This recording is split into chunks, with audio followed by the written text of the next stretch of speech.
Wisik-wisik lang, baka ma-deform yung ano. Baka Dito pa di ano?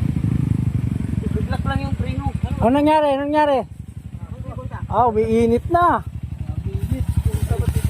Wisik-wisik lang, baka ma-deform yung ano. Baka ma-deform yung disc. Wisik-wisik lang.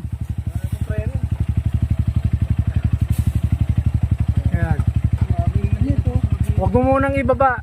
Patayin mo kaya muna makina. Huwag mo yung diretso, delikado yan. Kagaya, babad ka ng preno sa taas niyan. Oo, mahaba pa naman yung luso. Pero makatapos niya, wala na eh. Konti na lang eh. Pagbaba dyan eh. Kaya lang, palamigin na lang na sigurado. Hindi mo nang patakbuhin. Delikado yan. Oo. Palamigin lang, mga 10 minutes. Mga 10 minutes.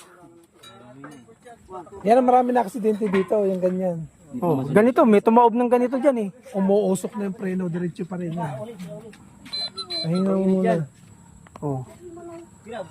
Dito, yan. Ano mo muna dito, palamigin. Yan. Stand mo na. Batangas? Ha? Hindi dapat doon ka naman daan sa ano? Kabila. Saan mo banda naramdaman? Saan banda? Dito na. Buti may presence of mind ka.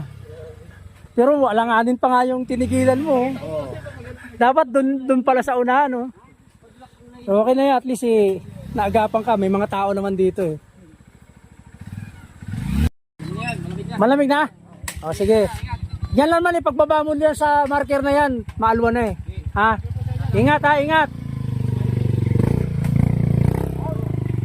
Ingat. Pitik-pitik lang, pitik-pitik. Huwag mo ibabad.